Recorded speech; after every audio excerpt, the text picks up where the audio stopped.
রাত ১:১০ হঠাৎ বিকট শব্দে কেঁপে ওঠে কক্সবাজার শহরের কলাতলী এলাকা।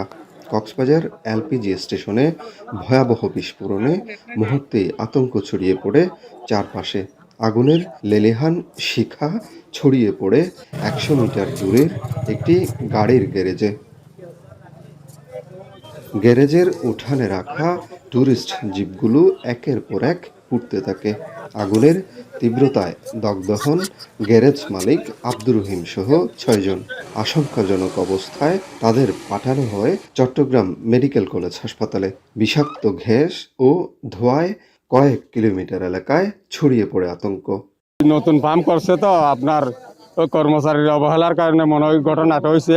আগুন ছিটার সাথে সাথে আমার মহাজন গাড়ি নিয়ে বাইর করার জন্য চাবির জন্য গেছে, চাবি নিয়ে ওর রুম থেকে আর বাইরেতে পারে নাই। আগামীর অগ্রগতির ভিত্তি আনোয়ার ইস্পাত, স্ট্রংগেস্ট স্টিল সিন্স 1978।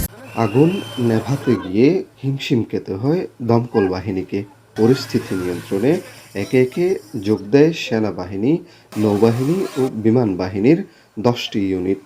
দীর্ঘ সোয়া ৪ ঘন্টার চেষ্টায় রাত ২:৩০টার দিকে নিয়ন্ত্রণে আসা আগুন। ততক্ষণে পুড়ে ছাই হয়েছে ৬টি ট্যুরিস্ট জিপ, ২টি মিনিবাস ও পাশের বসতঘর। ফায়ার সার্ভিস বলছে, গ্যাস আনলোড করার সময় লিকেজ থেকেই আগুনের সূত্রপাত। এটা এখনো উদ্বোধন করে নাই বা এখনো চালু করে নাই, তবে আজকে গ্যাস নিচ্ছিল, ওনারা আনলোড করতেছিল, ওখান থেকে আগুনের সূত্রপাত হয়েছে। আগুন লাগার পরে এটা আমাদের থেকে নির্বাপন, আমাদের 2টা ইউনিট এসে এটা নির্বাপন করেছে, কিন্তু গ্যাস রিলিজ হওয়ার কারণে এটা আশেপাশে গ্যাসটা ছড়িয়ে পড়েছে। পরবর্তীতে এটা ওই জিপ স্টেশনের ওদিক থেকে আবার আগুনটা ছড়িয়ে এদিকে চলে আসে। বিস্ফোরণের আগে সন্ধ্যা থেকেই গ্যাস লিকেজের খবর মাইকিং করে প্রশাসন। উৎসুক জনতার ভিড় সামলাতে ও নিরাপত্তা নিশ্চিতে পুরো এলাকা ঘিরে রাখে সেনাবাহিনী। বন্ধ করে দেয়া হয় যানবাহন চলাচল।